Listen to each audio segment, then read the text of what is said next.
What is going on, everyone? Mets Talk with Hayden J here. What's going on, everyone? I hope everyone is doing extremely well. As you could tell by the sound of my voice, I mean, these last couple live streams, I've been coming on here kind of feeling a bit melancholy, a bit bummed. And yes, it is the Miami Marlins. I get that. Yes, it is the Washington Nationals. I get that. But you know what? A win is a win. It's in the standings as a W, so I could care less. But what's going on, everyone? I hope everyone is doing extremely well today. Please, everyone, if you are new to the stream, give this stream a like, comment, subscribe, all of that great stuff. Turn on those post notifications. In today's stream, we are going to be going over the New York Mets and Miami Marlins series summary. Mets are coming off a good run here so far. I like what I'm seeing. Then we are going to be transitioning into the New York Mets and Washington National series preview starting tonight. Big series tonight. Then I am briefly going to be going over, the Mets offense, if it could stay consistent, the issue that went on with general manager Zack Scott, and of course, your guys' questions. So if you have any questions, drop them down below, drop them down now, whatever you guys got, comments, questions, concerns relating to the Mets, the Nationals, the Blue Jays, the Rangers, whatever works. Baseball is baseball. But I hope everyone's doing well. Let's stop wasting any time. So let's dive right into what we saw in Game 1. In terms of Game 1, we could see, first of all, this is very confusing. So if I get any of the days wrong, I apologize. It's been very confusing because of the delayed and the postponement, and then they count it as a game back in like April. It makes zero sense. So yeah, really, really, really weird. But yes, so as we know, Game 1, supposedly, the Mets won 6-5. Awesome comeback. One of the best comebacks I have seen from this Mets team in quite a while. We saw the Mets won 6-5. Mets won 6-5 on Tuesday. It was originally started off by Marcus Stroman back in April. Obviously, it was continued by Taijuan Walker. So Taijuan Walker pitched pretty solidly for the most part. 4.2 innings pitched, allowed 7 hits, 3 earned runs, 0 walks, and 6 strikeouts. Walker, for the most part, had a pretty solid day for the most part. He pounded the strike zone very well. His velocity was up, and he was really mixing up his pitches, which is something he's starting to do a bit more. So really good day for Taijuan Walker. Obviously, he started off adequate enough and then kind of calmed down throughout the game. Following, we had Heath Hembree, who came in following. He had a terrible, tough time locating the strike zone. So that was really unfortunate of Heath Hembree. Couldn't locate the strike zone. His slider is pretty nasty. But, listen, pitchers, hitters in this case aren't going to be swinging at every single pitch. So unfortunate. But his slider was good, like we said, an inning pitched, 1 hit, 2 runs, 2 walks, and 2 strikeouts. It wasn't necessarily all on him. He, did have some offense that wasn't necessarily backing him up. We did see that Conforto, McNeil, and not really Pete Alonso because he was kind of far away, but that McNeil and Conforto collision, not liking to see that. Following that, we had Castro and Familia in, pretty quiet for them for the most part. And then following that, for the Mets offense, the offense was pretty quiet for the first couple innings, stranding runners in scoring position, double plays, and much more. Following that, we did have a Jonathan VR solo home run in the 5th inning. So that was awesome to see. VR has been hot. He has been playing extremely well. Following that, it was the 9th inning. Most people had their TVs off. We were pretty much losing by a fair margin. No, what happened? Brandon Nimmo gets things rolling out. 2-run home run in the 9th inning to drive in Chance Cisco. Following that, we were getting some walks, some fielding errors by the Marlins. We were able to get some runners on. Javier Baez kind of comes into effect because, he didn't get out. It would have been an out if it was maybe Nolan Arenado or Matt Chapman fielding this. But no, Javier Baez has an RBI single to drive in Dom Smith. So the Mets are down by 1 run. Following that, it is a 5-4 game. Clutch Michael Conforto is up in the bottom of the 9th. And what does clutch Michael Conforto do? He gets an RBI single to left field. Alonso scores. But Jorge Alfaro, a guy who is really not an outfielder, I guess, but has a good arm, bobbled the ball and then, didn't have good leg mechanics when throwing it, and he bobbled it, and that allowed Javier Baez, who has electric speed, to score for the winning run. It was bizarre, but great base running by Javier Baez. So that was game one. Great to see. In terms of game two was really something else. We saw that the New York Mets won game two. This was a 7-inning game. We had Trevor Williams on the bump. Mets won 3-1. We had Trevor Williams on the bump for the New York Mets. 4.1 innings pitched, 4 hits, 0 runs, 0 walks, and 4 strikeouts. He has been very effective, Trevor Williams. Pretty crazy, pretty much, he's nothing crazy. If you look at his baseball savant, if you look at his baseball reference, MLB, any analytical website, whether it's, extreme sabermetrics or just casual analytics, they both argue that he's not really a crazy guy. So I find it very fascinating that, that Williams is really playing well. Following that, we had Aaron Loup come in, Lugo, Diaz, quiet. Diaz does close out the game for his 27th of the season. In terms of the offense, we saw Michael Conforto step up again in this game. He had a 2-run homer to right field. He obliterated that ball. Once it left the bat, Gary Cohen knew that ball was gone, and that was a 2-run homer, so that drove in Jeff McNeil. And then following that, we had a Jeff McNeil RBI double to score Javier Baez. So great to see Jeff McNeil really pull the ball down the gap in center for the 3rd run of the game. So hopefully he can start doing that more. So great game for game 2. And now game 3, or in this case, it would have been game 4, but it was game 3 because of the postponement. There's another postponement. Game 3, which was Thursday. The Mets won that game also 4-3. Last night's game. We had Carlos Carrasco on the bump for the New York Mets. 5.1 innings pitched, surrendered 4 hits, 3 runs, a walk, and 5 strikeouts. We pretty much saw that Carrasco got really oofed up the first pitch of the game. Isan Diaz did unfortunately take him yard, literally first pitch of the game. So yeah, pretty much something for Carrasco. First pitches of the game are not really safe with him pretty much. So following that, he did give up a lot of hard contact early on, struggled in the first inning, but was able to turn it around. Following that, Aaron Loup came in, who also struggled, sadly. 0.2 innings pitched, 2 walks, strikeout. His command really struggled to hit the plate. He was walking a ton of guys, so very unfortunate outing for Loup. But obviously, he makes up for it in certain times. And then Familia, May, and Diaz all came in. Quiet. Our bullpen, that's one good thing about our bullpen this season. Our bullpen has been very quiet. Pretty much the opposite of 2019, where 2019 was mainly 1 or 2 guys.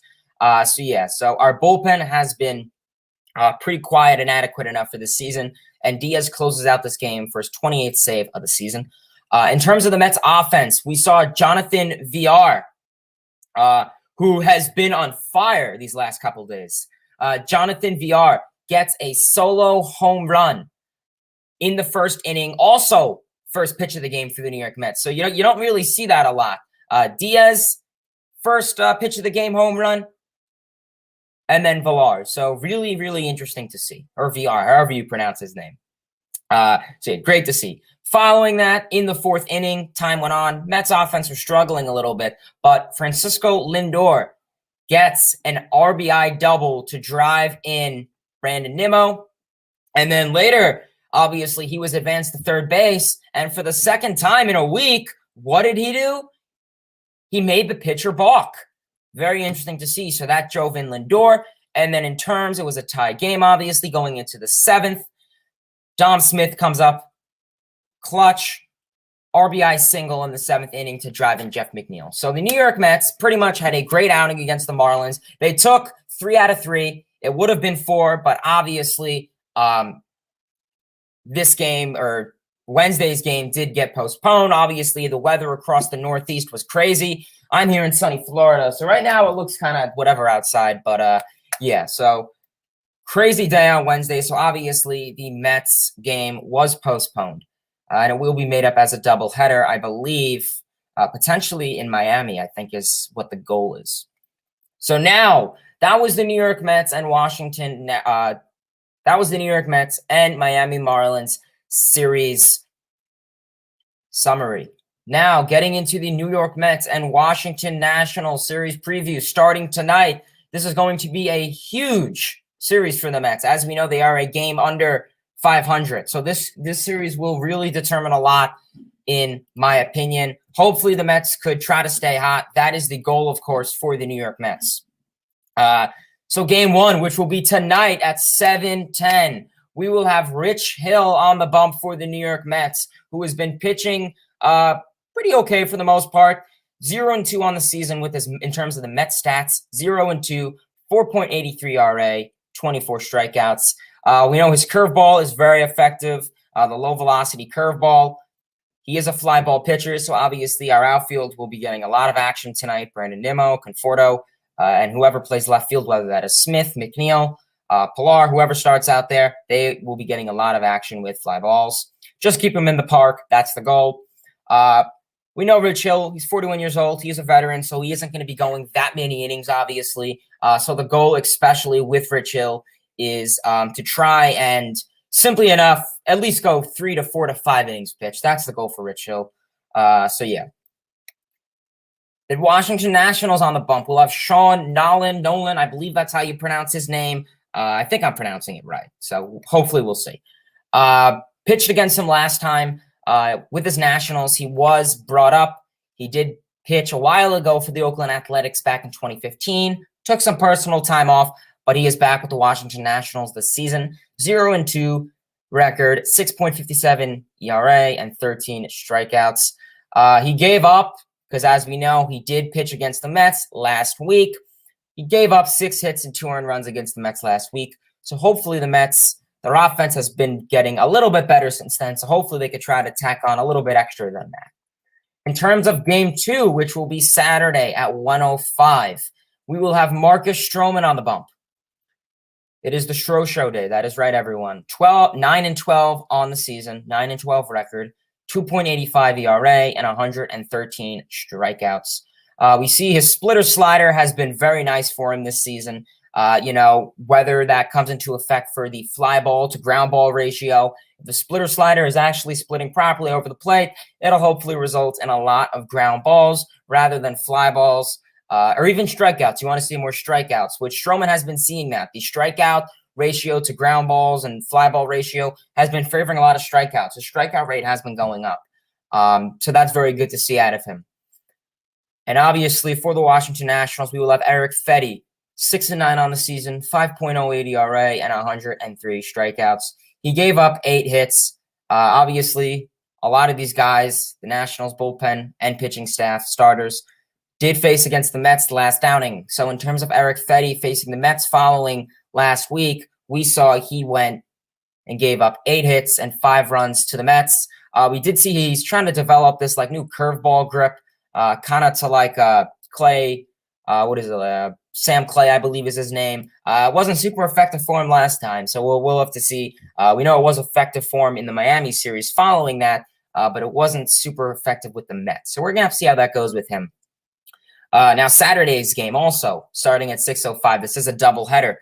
We will have Tyler McGill on the bump for the New York Mets, 2-3 this season, 4.04 ERA, 70 strikeouts. He's been pretty solid.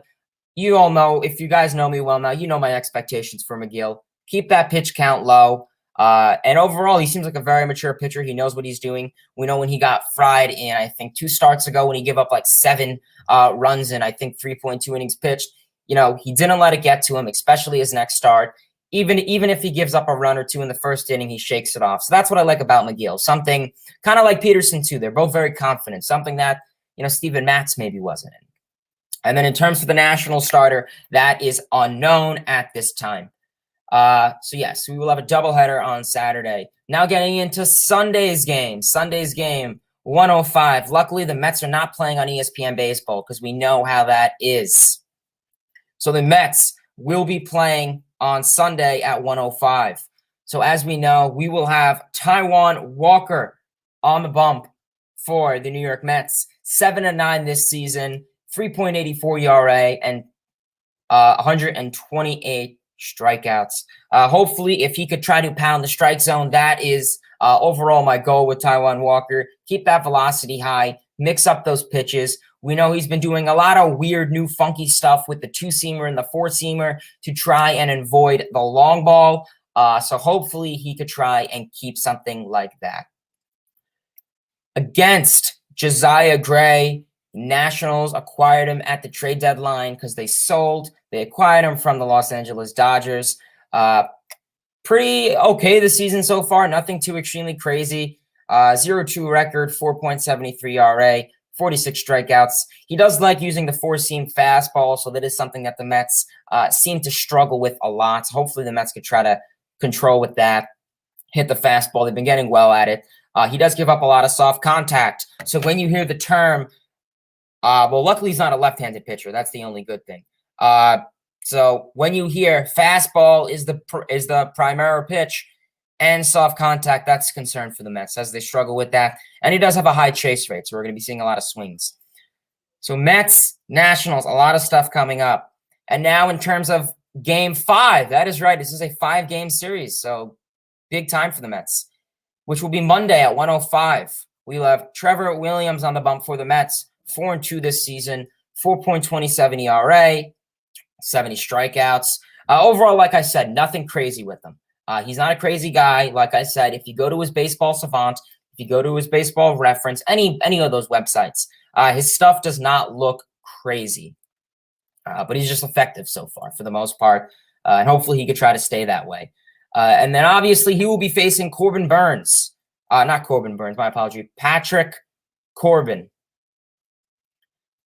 Patrick Corbin will be on the bump for the Washington Nationals. 7-14 record, 6.26 ERA, 114 strikeouts. He's a left-handed pitcher, but he's really one of the few left-handed pitchers that the Mets play well against. He has a nice chase rate, a solid slider, but the New York Mets literally own this dude. I mean, J.D. Davis, honestly, I would start J.D. Davis because he has awesome numbers against Corbin. I would start Pete Alonso. Obviously, he's going to be starting. Alonso has good numbers against him. Pretty much majority of the Mets roster has pretty much good numbers against Patrick Corbin. So hopefully that'll be a day that we could really show up. We're going to see a lot of long balls this game. So hopefully we could try to keep something going. So that is the New York Mets and Miami Marlins series summary and the New York Mets and Washington Nationals series preview. If everyone is in the chat listening, smash that like button, drop a comment. If you have any comments, questions, or concerns about the New York Mets, please feel free to drop them below in the comment section. I get over every single comment. I promise, as always. Turn on those post notifications, all that great stuff. So pretty much we know the Mets offense has been picking up for the most part a little bit. Obviously, we saw what they did with the Mets and Dodgers, that 14-game stretch, not pretty. And then they came into this Marlins series. Two teams that are in the bottom of the division and the bottom of the National League East and the National League itself. So, I'm not going to go super crazy here and say, oh, we're back. Yes, I understand you can't make your schedule, and you can make the same argument for the Dodgers and Giants schedule. So we're honestly going to have to see how that goes for the Mets. Hopefully they could try to wake something up. In terms of yesterday, I did upload a video yesterday in terms of the acquiring off of waivers, tongue twister there, the acquiring off of waivers of Brad Hand. So if you guys could check that video out, I'd appreciate that. Now getting into really the issue that really exploded with the Mets 2 days ago, and that is with the one and only Zack Scott. So most of you guys probably know by now. I saw it on Twitter. I was very upset. I was scrolling through Twitter 2 days ago, pretty quiet, and I see the Mets are really trending, and I was like, oh, great. Are we still back to this Baez and Lindor, booing and thumbs down shenanigans? Like, drop it already. And then it's the Zack Scott trending. I was like, oh, maybe they fired him. Hallelujah. And it says Zack Scott was arrested over a DUI in Westchester County following Steve Cohen's party gathering, whatever. It was one of those profit organization things. And I was like, oh, yay. So that was literally the most Mets thing that could happen. In terms of all this, it's very unfortunate. Pretty much the Mets obviously put out, a tweet and gave out an agreement. They had a press conference and pretty much said, we were very unfortunate to hear the news with Zack Scott. We are currently investigating. Zack Scott will not be traveling with the Nationals, with the Mets to the Nationals game at Nationals Park tonight. He will be probably dealing his legal stuff.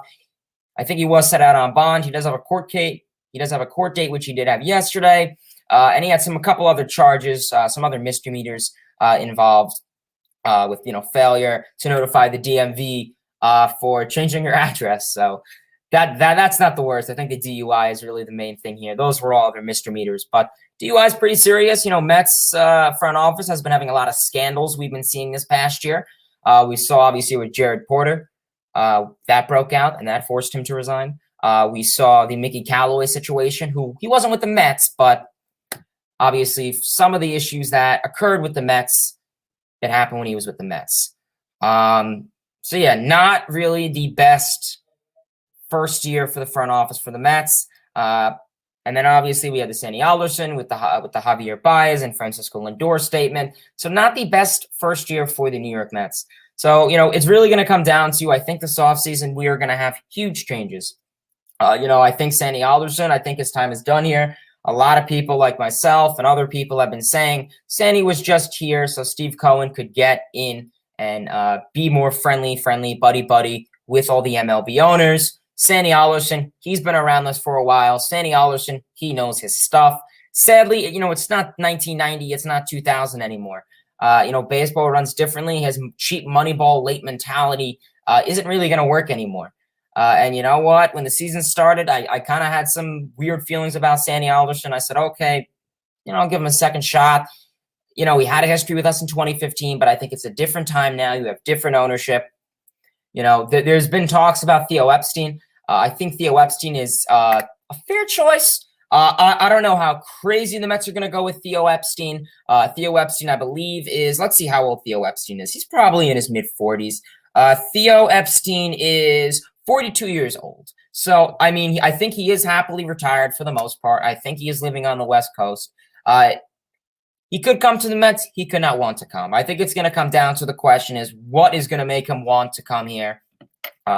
He obviously, I think he'll get along with the ownership, all that great stuff. We're just going to have to see if that happens.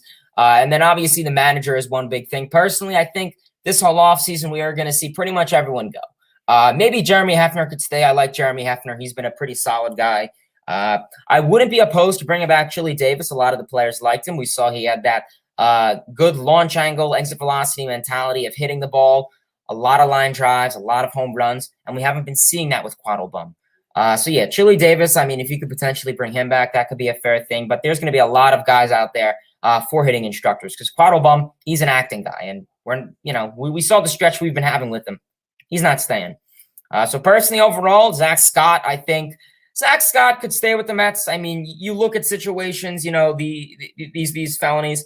Tony La Russa, he's had a DUI and he's quite the character. He's still, a GM's different than a manager, but point is he's still in baseball. So yeah, we're going to have to see how it goes with Zack Scott. Personally, I think the best thing that'll happen, or the most reasonable thing that'll happen, I think Sandy Alderson's going to take over as GM for the most part for the remainder of the season. Zack Scott will still kind of be involved, just not really being at the press conferences or being on the media. He won't have any cameras on him pretty much or taking any press questions. And then I think I think next year I could see him with the Mets, just not as a GM. I think they'll probably demote him. So that'll kind of suck. But, he did it to himself. And same thing with Sandy Alderson. I think Sandy Alderson could still be with this team, but I think he will be demoted to a more minor role that isn't really crazy. So yeah, I think we'll have a new GM. I think we'll have a new president of operations, new manager, new base coaches, hitting coaches, all, training staff, medical staff. Pretty much, I think the only thing that's going to stay is the pitching coaches and Jeremy Hefner and all that great stuff. So we're going to have to see how that goes for the Mets. It's offseason. It's going to be a huge offseason for the New York Mets. Listen, I don't like to get into the offseason, the season hasn't even ended. So people are saying, hey, you're getting into the offseason.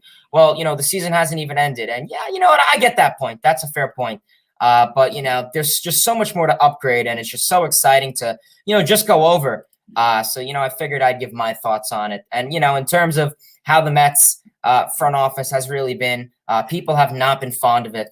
So, yeah, we're going to have to see how it goes for the Mets this offseason. So that is really all I had to share. I will be going over some comments. Pretty quiet in the chat today. Makes sense. School starting, all that great stuff. People at work, all that great stuff. So, yeah, if you guys could drop a like, comment, subscribe, all that great stuff. Turn on those post notifications. If you have any comments pertaining to the Mets, MLB, any great stuff, drop it below. Share this channel with your friends. If you have to make an account for your dog, your cousin, your neighbor, whatever you guys got to do, let's get out there. Smash that like button so we can get out there to more baseball fans. Channel's been doing very well lately, so I appreciate everyone for tuning into the channel as always. So let's go over the chat. So what's going on, everyone? Quentin, John, Galapos, Jed, AB. What's going on, everyone? I appreciate you guys tuning in. Pretty regulars to the chat here. From our friend Alexander, guys, we have to win. The issue is that the Phillies and Braves are hot. I'm more worried about the Phillies now. Okay. Yeah, Phillies are currently on a 7-game winning streak right now. But, a lot of people have been saying, an issue with the Mets, which is simply enough. Oh, they were playing against the Marlins and Nationals. Well, let's take a look, see who the Phillies played these last couple weeks. They played the Nationals, Diamondbacks. That's pretty simple. The Mets have tasked that before. So, So I'm not super sure about the Braves personally. The Phillies, I'm not super sure about the Phillies. Even the Braves, too. It comes to the point is the Mets could win all the games they want. It's just this team, what we saw in the past is they were winning games when the Braves were winning games, or the Phillies were winning games. But when the Phillies and Braves lost, they lost the Mets. So the Mets were never really gaining any ground here. So that's going to be the thing we're going to have to look at ahead is, can the Mets gain ground in the NL East? First, let's get to 500. We're not even at 500. Let's win tonight. Let's try to get at least 2 games over 500 and then start talking about a potential wild card. And honestly, I was saying on these streams, really for like 2 months straight that both wild cards are going to come out of the West. And obviously that is out of the picture for the most part right now. Taking a look at the MLB standings as of right now, we'll go to ESPN. I like their things for the standings. So right now, pretty much the postseason were to start today. We will have the Dodgers winning, Dodgers and Giants. So they'd have a game 163 pretty much. Brewers would win the division. Braves would win the division. And either the wild card would be either the Dodgers or Giants against the Reds. So, Padres are out of the picture. Padres are pretty much a game back from the wild card. So they could still make it. Obviously it's never too late. But it's going to be a big task. The Mets got to get ahead of the Cardinals, the Phillies, the Padres, the Reds. And if any other teams start to get up there, you're behind really the teams behind the Mets are the Rockies, Cubs, and I don't really think they're going to be going anywhere. But so that's going to be something to see ahead. But that's a true point, man. Connor, what's going on? Quentin, what's going on? Sango, what's going on? Cool Spin, I appreciate you guys tuning in. Kobe, good series for the Mets. They needed this. Yeah, Mets really needed this series win. They really did. Back-to-back too. Mets, Marlins, and Nationals. So hopefully they could try to get another one this upcoming weekend. And, obviously it's a 5-game series. So a 5-game sweep would be awesome. But, that'll be really a miracle. It could happen, but I think I would be satisfied with 3 out of 5. 3 out of 5 would be, I think, the worst I could. Well, the worst the Mets is they lose 5, but I think they're gonna go 3 out of 5. Mr. Cool, Ice Cube, what's going on, guys? Kobe, Gods of Gaming, what's going on, guys? Ruben, Paul, I appreciate you guys tuning in. Zack Scott was. I don't think he was suspended. I think he's just been announced that he's not going to be traveling with the team for quite a bit. The lineup is up. Okay, yeah, let's take a look-see at the Mets lineup. We can do that. Let's take a look-see at the Mets lineup. We know that the Mets have been changing the lineup from what they've been used to going to, and so far it's kind of been working for the Mets, and I guess I'll take it. So yeah, for otherwise, I'll take this lineup. So let's go to Twitter and see what the Mets lineup is for tonight. In terms of the New York Mets lineup tonight, we will see that who's starting off for the Mets tonight. So pretty much for the New York Mets, we will have Jonathan Villar leading off, playing third base. Batting second, we will have the center fielder, Brandon Nimmo, the walk man himself. Batting third, $341 million man himself, the shortstop, Francisco Lindor. Batting fourth, cleanup, Pete Alonso, the first baseman, my favorite New York Met, as we all know. Batting fifth, we will have the newly acquired, controversial Javier Baez playing second base. Batting seventh, we see Michael Conforto, the right fielder. Really weird to see him batting seventh. He's been playing pretty solidly so far. So a little surprising. They don't move him up, but I just think this lineup is really stacked. That 7 is probably a solid place they could put him. Sixth. Batting seventh for the New York Mets, we will have Kevin Pillar. He will be starting in left field tonight, as I predicted. Batting eighth, Patrick Mazeika. Not Patrick Mazeika. Patrick Mazeika will be getting a day off. Batting eighth will be Chan Cisco right behind the plate at the catcher position. And, of course, batting ninth, the starter for the New York Mets, left-handed pitcher, Rich Hill, the 41-year-old veteran. So let's see what he can get rolling. Hopefully, Rich Hill could start to get something rolling tonight. This lineup looks nothing too crazy. I'm not super in love with it. I mean, the VR Nimmo switch up, I never really thought of it. There's been talks, pretty much really throughout the last offseason and early on this season, because Lindor was a leadoff man for Cleveland. So the question was, do you have Lindor lead off and then Nimmo bat second? And a lot of people, discouraged that idea as well as myself. And so far, it's really been something. So yeah, this is the lineup tonight.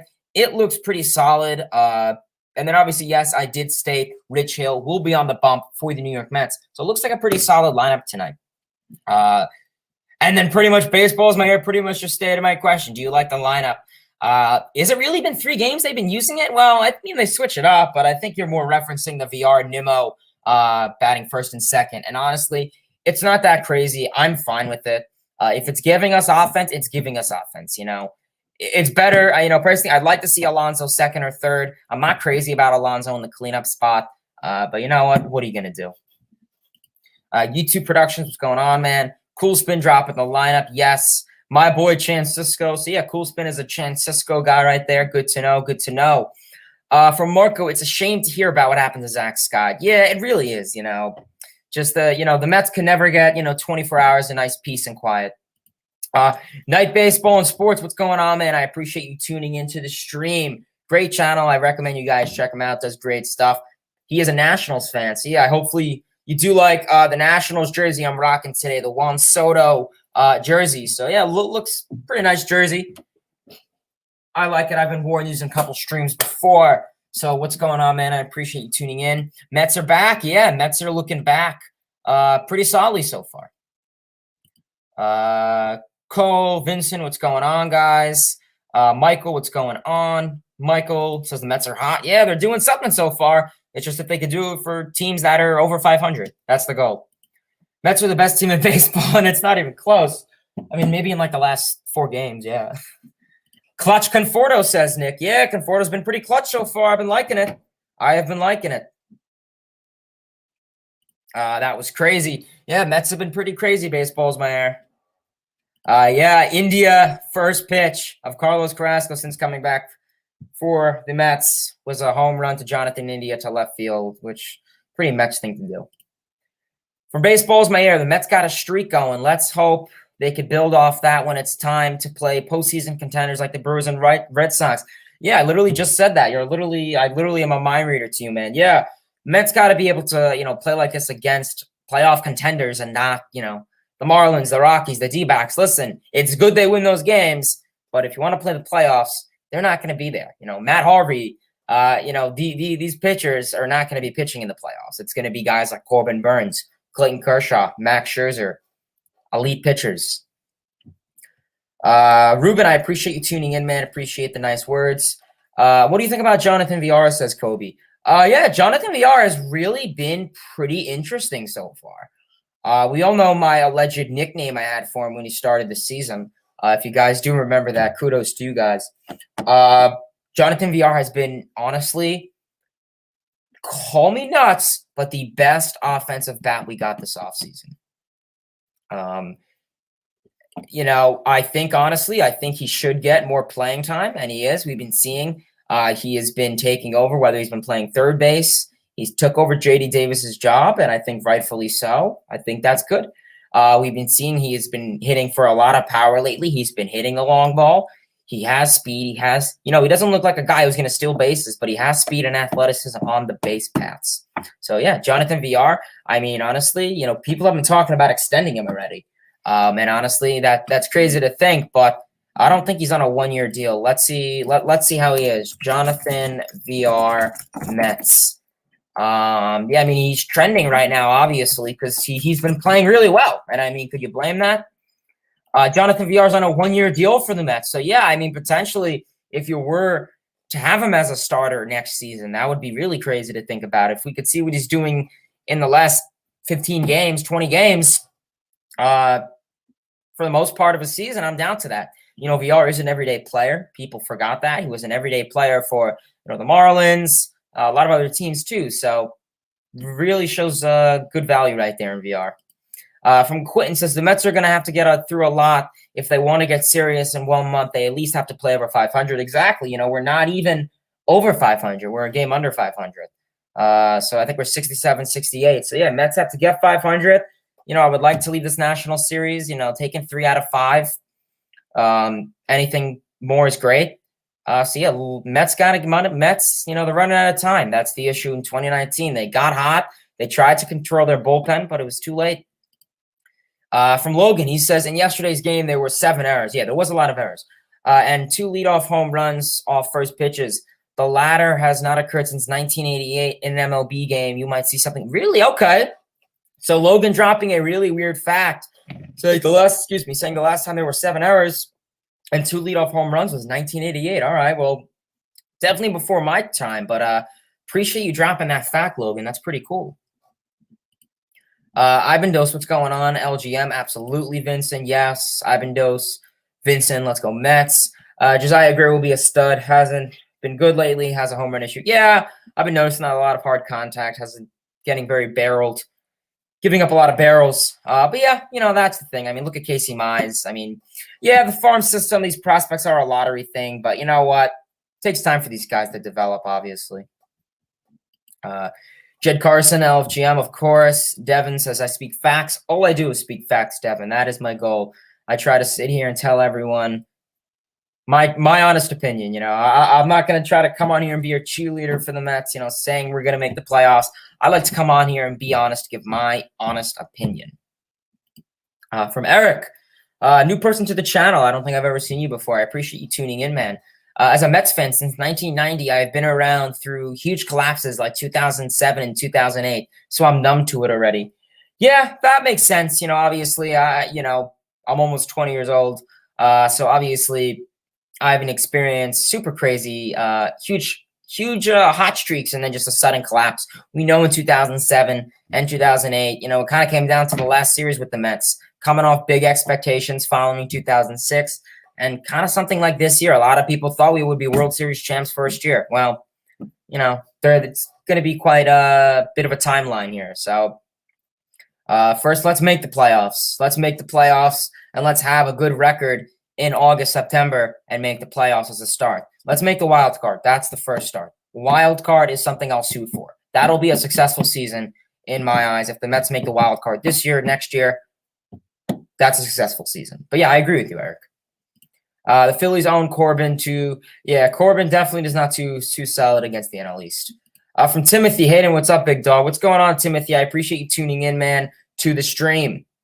From Quentin LFGM, of course. Yeah, hopefully you did hear my spiel about VR. Jack in the Box. Galapagos, what's going on? Joe, I wouldn't trust a guy who's not responsible enough to call an Uber. Yeah, pretty much. I don't know the full details on what went down there at it was like I think it was like a profit organization or something going on. Something going on with like it was like some foundation, something, Amazing Mets Foundation or something. I don't know. But yeah, I agree with you, man. From Ruben, good way to start September. Keep grinding on that energy and keep going strong, Mets. Of course, I like that attitude, Ruben. What's going on, Joe? I appreciate you tuning in. Geo, LFGM, of course. In some miracle, the Mets make the playoffs. A rotation of Stroman, Carrasco, Walker, McGill is not a bad rotation. Yeah, not horrific. Obviously, we have to see what they would do against playoff teams like the Dodgers and Giants. But from what we've been seeing out of these guys, especially Stroman, Walker, somewhat McGill, and Carrasco besides the first inning, Mets have a nice solid rotation. Our bullpen has been amazing. I'd say we definitely at least have a top 5 bullpen. I know everyone coming into this season, during the offseason, everyone wasn't, happy with our bullpen. And honestly, I think our bullpen has been one of our biggest things this season. I think it's been one of our things that have really been staying together for a lot of this season. I wish JD was in the lineup. Yeah, we know VR kind of took a spot over, and you know what? That's his action. About VR, I answered that. The GM for Milwaukee is a really good fit for the Mets. I think he has a really good Brewer team, and he's from New York. If we can't get Epstein, I think he's the best fit. Yeah, let's take a look, see who the Brewers GM is. Brewers GM. I don't know if he has like anything up on his contract, maybe. Matt Arnold. They promoted him this past offseason, so I mean, I don't know what they're gonna do. I know they had David Stearns. I don't know whatever happened to him. But yeah, pretty interesting to see what the Mets are going to do with the GM this offseason, honestly. There's a lot of guys, honestly, but personally, I don't even know at this rate. Yeah, pretty much, honestly, I mean, if you can get anyone from like a Brewers organization, the Rays, the Dodgers, these guys know what they're doing. What's going on? Rob Manfred, Galapos agrees. Joe says Brandon Nimmo's black eye reminds me of the Scotty Smalls from the Sandlot. Yeah, I was curious. I didn't know what that was, and apparently he was like diving for the ball and it hit him. So makes sense. Hopefully, I thought it was like another like fight with the rat or raccoon nonsense. I was like, oh, not this. But yeah, luckily it was not that. But yeah, I want to see more about the Brewers GM. Let's take a look-see. Brewers. I'll do it later. It's fine. Yeah. But I appreciate everyone for tuning in. If anyone else has any more comments, questions, or concerns, please feel free to drop them in the comment section below. Always remember, turn on those post notifications so you never, ever, ever miss a stream or video. I did upload a video yesterday in terms of the New York Mets and claiming the one and only Brad Hand off of waivers.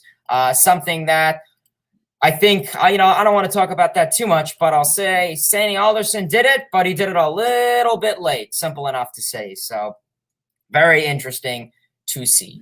Yeah, if anyone else has any more comments, questions, or concerns, drop them in that comment section below. Always great to hear from you guys. You guys give great feedback. Channel's been doing well. If you guys did not, check out, I was on Reckless Airwaves Radio. Great website. Type in that in your browser. I did about a 30-minute podcast with them. Asked you some questions about the Mets. And for the last 5 minutes, I briefly covered the Yankees. So if you guys do, please feel free to check that out. Let me know what you think if you check it out. All that great stuff. But yeah, we're going to have to see what's going to go on with the Mets. Big game tonight. I know a lot of people have been asking me to do game streams. So hopefully I will start to do that soon. Pretty much when the Mets play well, I like to stream it. Otherwise, it's pretty much just me coming on here and raging. I know everyone loves my rages, but, we're to be honest, they're getting a little tiring. I know everyone has really been noticing my rages. So it's great to see. But yeah, otherwise, I appreciate everyone David Stern. That's who it was. Yeah, let me Google him. I know he's been, I know they released him. David Stern.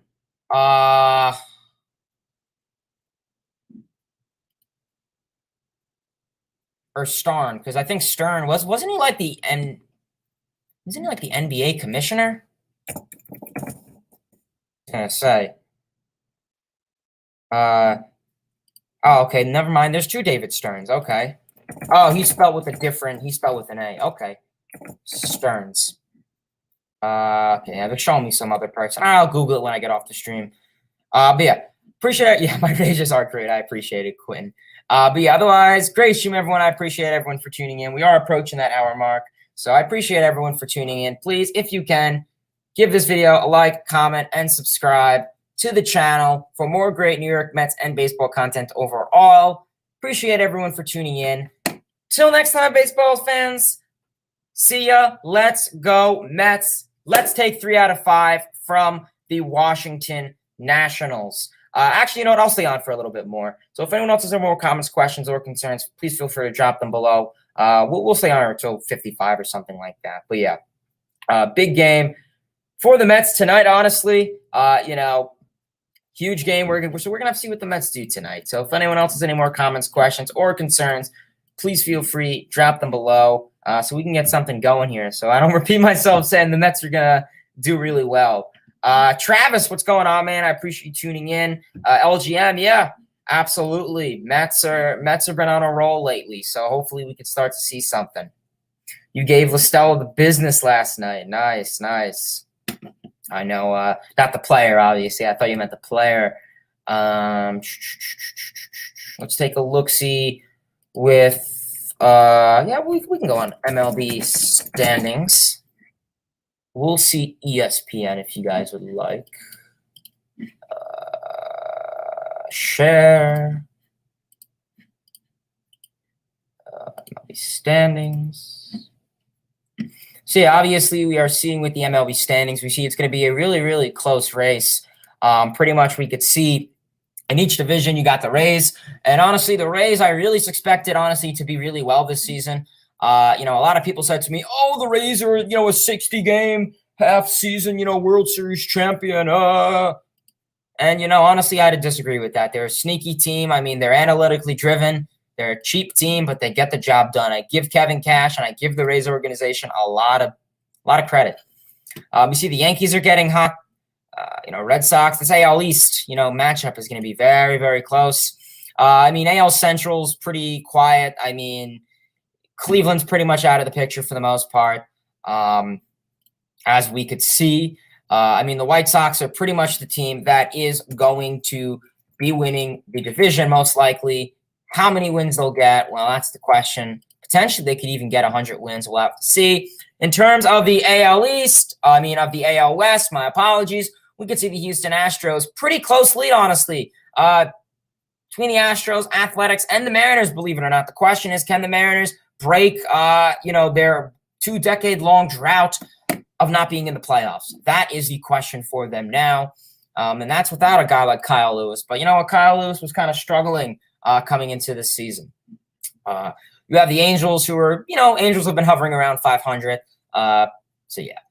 Obviously, NL West has been extremely close. Padres have not been meeting the expectations. They were a team that were really, really, really talked about this offseason. And in terms of the Padres, I was excited for them. I thought they were going to have an awesome year. They are. 71 and 63. They're, almost 10 games over 500. That's adequate enough. But I was expecting them potentially be a division contender. Obviously Padres, guys like Yu Darvish, Joe Musgrove, Blake Snow, kind of had some slumps throughout the offseason. They've been collecting it together, but, it's a big chunk of time that kind of affected some stuff. I hope the Aliens abduct Conforto. Well, maybe the Aliens did abduct Conforto because he's really been doing stuff. Or maybe I just went to Lone Depot Park, a.k.a. Marlins Park, and I kind of yelled at him and heckled him. But, yeah, I appreciate you tuning in, man. NL West has been very close. You got the D-backs, Rockies, not really any of the picture. But you know what? I'll give props to the Rockies because I did not expect them to, have a winning percentage of .455 and be less than 10 games under. I did not expect that. So that I give the Rockies props there. That is something that, they pretty much have Charlie Blackmon and Trevor Story. That's really it. Dodgers have been great. Giants have been great. And we went over my spiel with the Padres. Central was another one of those tough divisions, obviously, going into the season to pinpoint. Pretty much, obviously, it was really between the Brewers, Reds, Cardinals, and even the Cubs earlier in the season. Pirates were out of the picture. Brian Hayes has been a nice spotlight of them.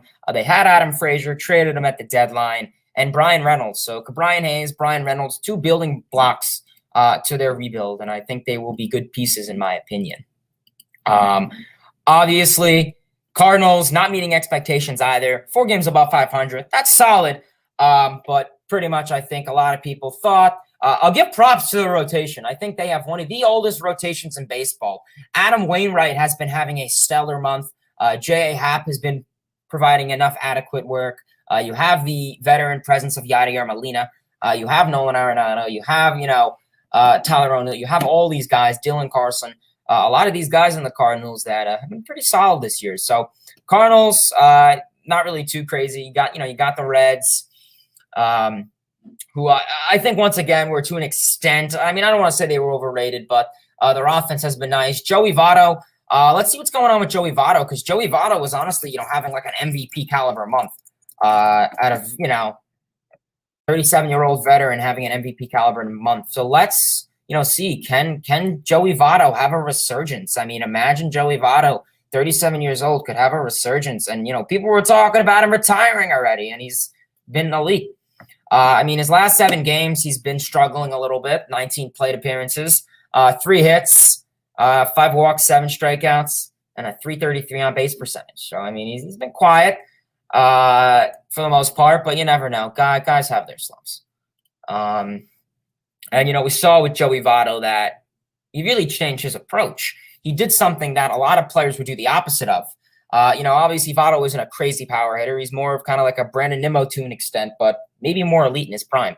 High on base percentage, walked a lot, base hits a lot, singles a lot, just bat to ball connection right there. He made contact, didn't bring it to a glove. Point is, he got on base. So obviously in the past, he was really just trying to get a hit, where now he's kind of going for the fences. And I guess it's been working for him because he wasn't really a high home run hitter back in the day. So working for him now.